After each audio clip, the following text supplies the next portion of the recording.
it's the same thing. Yes. The water, dun sa upstream, bumaba dito, mag-asa. Kahit ano bang level mo dyan, bago na. Kasi this is a 50-year lang. Kasi may sobrang lakas na. That's not what they did. That's not what they did. That's not what they did. I remember the problem. This is detector yung Yeah, but you know, and fixing it up there, two birds with one stone. Eh. You can use it for water. Hindi mo pwede yun. We have to fix this at the source, which is upstream sa Cebu. Sa Mananga River. Hindi man galing lahat eh. It's the same. Ano yung pangalan ng river sa city? Butuanon. Butuanon. Sa Mandaue. Yun naman, it's the same thing. No, that's from Cebu City, sir, down to Mandaue. No, I understand. But it's the same thing. Yes. The water, dun sa upstream, bumaba dito, mag-asa. Kahit ano pang permit mo dyan, bago na. Kasi this is at least a 50-year flood. Kasi may sobrang lakas na, diba? That's not what they did. That's not what they did. That's not what they did. That's not what they did. I remember the problem. This is detector yung mga tao doon na nagkakaroon. Yeah, but you know, and fixing it up there, two birds with one stone. Eh.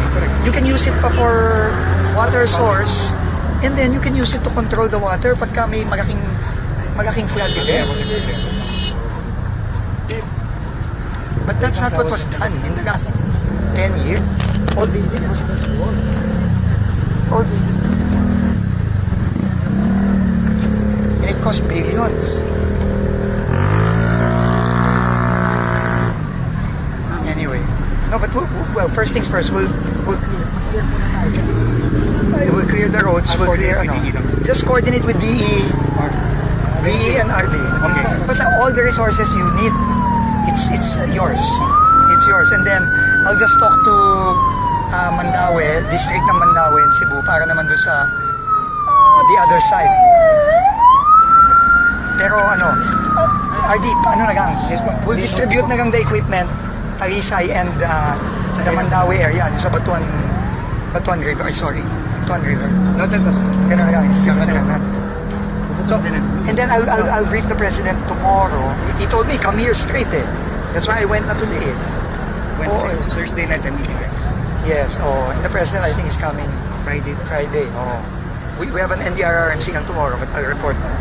But yun ang we have to, this cannot happen again. No way. Kawawa mga tao dito. No more. We have to fix it there, up there, in the mountain. There are two rivers, no? Di ba? Mananga and Batuan. Pero mandala. Di ba? And then, I suppose, the Mananga River branches out also. You have some waterways pa ba here or no more? Meron ka pang ibang, ito lang, this is the only waterway. May Bulacau River konti. Saan yung Bulacau River? In the middle of Cebu and Talisay. Where is that? There? That mountain there? Over there. Over there. It's a tributary lang. Ito yung Hindi. Ito talaga. You know, we've been studying this when I was in the private sector. Nag-aaralan na namin ito. Yung mga media, pwede susod muna kayo konti. Hindi, baka masagasahan sila. Uy! May nagtatraffic doon. Nagpapatraffic.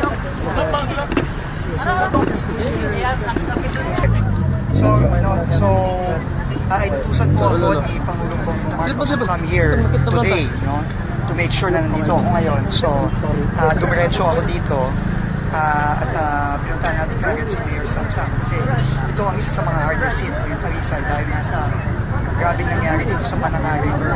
So, unang-una, sabi ng Pangulo kung ano ang kailangan ni Mayor, ni Governor, at ng iba pa nating mayors na heavily hit, hardest hit by Dino, we will provide everything. No? So on the part of DPWH, sinabi ko na kay Mayor ngayon na disposal ng lahat ng equipment na nandito ngayon sa Cebu. No? Kahit anong distrito, kahit anong basta kung anong kailangan niya, hinihin lang niya, bibigay sa kanya ng DPWH, Region Center. So, from mga heavy equipment, mga backhoe, mga dump truck, mga roads. Tapos kailangan din natin ng mga declagger para yung mga drainage na sigurado ako marami dito na puno na ng mga mud, ng mga putik from the river. We have to declag all of that. So, mobilize na yon today. In fact, start na sila today. So, sabi ko na nga kay Mayor, whatever he needs, sabihin lang niya, and then he will tell the people of DPWH where to go, what to do. So, yun muna. But I think moving forward, clearly, there is a, here, no? There needs to be a complete rethinking and replanning of flood mitigation in, not just in Taglisay, but in the entire Cebu province. No, because I was telling Mayor, itong mga ganito, okay, nandiyan naman yung mga revetment na yan, itong mga gabyo na yan, pero pag ang bagyo na, talagang sobrang lakas, no? Once in 50 years, once in 20-year flood event, hindi ka naman pwede magtayo ng pader hanggang taas nung green na yun, ng bubong na yun. So, the solution is really to control the water from upstream, from the mountain, going down. Sad to say, hindi yun ang ginawa in the past, 10, 15 years. No, tinanong ko kay Mayor, when meron bang kinonstruct sa upstream na kahit anong impounding or flood control sa taas, wala. So, sa taas, which is Cebu City part, no? Mananga. Kasi ang Mananga sa Cebu City nagsastart yan. Ang problema, ang bagsak ng lahat ng tubig, Taglisay. No? So, kung hindi mo kinokontrol yung tubig sa taas, talagang paulit-ulit lang ito mangyari. So, that needs to change na. Hindi na pwede. Is it a matter of inadequate infrastructure Pwede na kasumero, substandard mapano ko infrastructure or both? No, I think it's both. No, it's both. Inadequate because the most important flood control was never done. And the most important flood control for this area, which is the downstream of a major river system in Cebu, is to build dams upstream, dun sa taas ng bundok, para nakokontrol multiple dams, nakokontrol ang pagbagsak ng tubig, and hindi mangyayari yung nakita natin nangyari dito. Kasi kung walang control sa taas, wala, tuloy-tuloy yan. And what about the substandard? Well, we will have to investigate that. Sa pagkakalam ko, there are several projects in Cebu that the ICI is already investigating. So we will leave it to the ICI and to our internal DPWH team to investigate. Pero what's important to the President is to make sure that this never happens again. Pero kung kailangan may managot dito sa mga ginawa dito at yung tinapon na pera dito na wala namang halos nagawang tulong dahil dito, kailangan managot yung mga yan. No, but we will leave that to the ICI already in the investigation. Now, our job, kami ni Mayor, kami nung DPWH team, is to start planning properly the right infrastructure na talagang mag-mitigate ng flood dito sa Cebu. And clearly, hindi ito yung nakikita natin.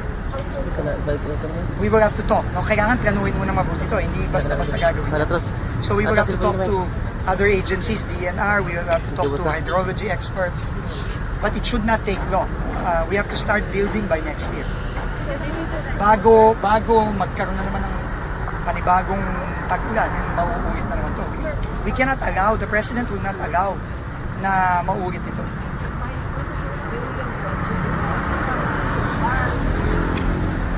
If we look back to 2016, it's probably more than that. Hundreds and hundreds of flood control projects, billions and billions of pesos in the last 10 years has been spent. That needs to be looked into. Are there both projects or is it like... I cannot say yet. I think there are suspected in Cebu in the list ng ICI, but we will have to let ICI do its job. They will have to do their job. Pero definitely, someone has to be answerable for all this. Buhay yung Taglisay alone, I think 7 people died. People have lost their homes. Or 6 people have died. Look at these people. They lost their homes in one One night. Diba? This cannot happen again. We have to fix this. Is it advisable We will have to talk to DNR and the other agencies. I cannot speak for them today. NDRR provide some guidelines here. No? Kung ano ang mga build zones, no build zones, we will have to see. No, but we also have to take care of the people and make sure na may gigipatan sila. Hindi man basta na lang. Problemang malaki din yung tutulungan siya ng national law. 3,000 families according to Mayor. In Talisay alone. Sorry? Do you expect to find more families? Right now, there are six, in our records, there are 6 fatalities. There are missing that we are looking for. Coast Guard has scored 50 as far as patients are concerned. What are you in terms of equipment? Equipment, right now, the main priority is to clear the roads and maybe some backhoes para to clear muddy streets. The muddy streets and also the drainage. Kasi we don't know, baka umulan na naman in the next few days or next week. We have to start clearing the drainage already. Absolutely. Absolutely. That's why he sent me here immediately today. No? So, DPWH will do its job. We will clear what needs to be cleared. We will clear the drainages. We will help in the rebuilding. But I think the more important thing that we need to do and focus on is really to make sure this does not happen again. Yun ang sabi sa akin ng Pangulo natin. So, we have to start planning and start building the right flood control mitigation projects in Cebu, in Talisay, in Mandaue, in the other river systems like the Butuan River system immediately. We need to start doing it now. This should have been done decades ago, but unfortunately, hindi nagawa. So, we have to do it now. So would you say that the flood control I think we have clearly answered that question. Obviously, it did not. Di ba? Poorly planned, poorly executed, and we don't know kung may kagapuhan din dito. So that will be up to the ICI investigators to find out. Pero definitely, kaya nga may mga mananagot dito. Lives were lost here. Dito basta bahay lang. So, I don't know yet. I cannot answer that. We will have to plan this first. so just speaking of Today, maybe not. I don't have time because I have to go back to Manila. But I've already sent si DE Janet. Kahit na they're still busy from the earthquake, they have to take care of what happened in Giloa. I already communicated with Secretary Frasco and also to Congressman Duke. I messaged them already that I'm here. I also messaged Governor Pam, but I think she's in Danao right now. So we will coordinate with the provincial government, the LGUs, to really do what we can to help and rebuild as fast as possible. at Delta Homes, was it also a factor that a lot of people did not evacuate? I mean, From my understanding, people did not evacuate there because it's not usually an area that the river overflows to. Then it overflowed because of the numerous amount of water. That's why water came.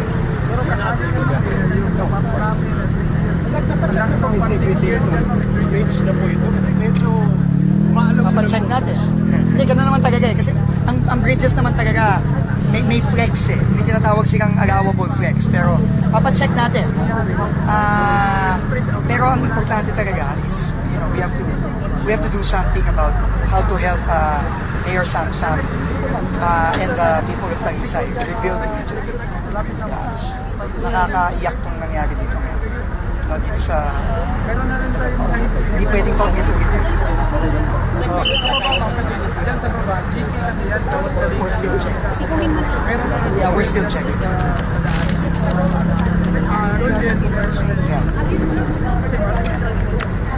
Olo.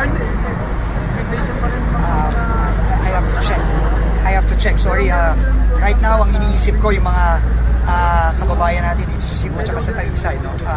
Siguro mamaya na muna yung mga tanong na ganyan. That's really maybe better for ICI to answer. Last question. Okay, thank you. Okay. Thank you everyone. What's next?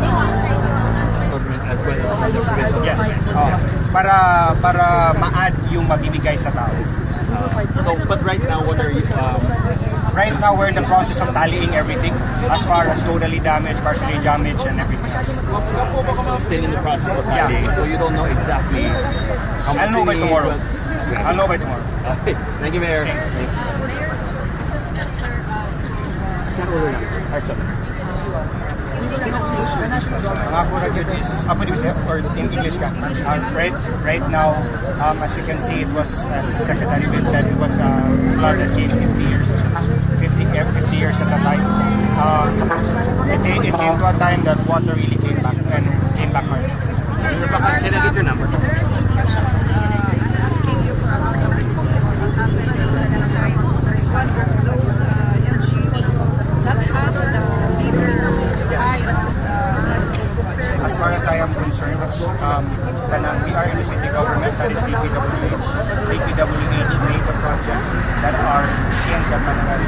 And of course, all we have to do is look at what the DPWH is doing. As far as helping communities, I think the communities will be the best person to ask about that. But as far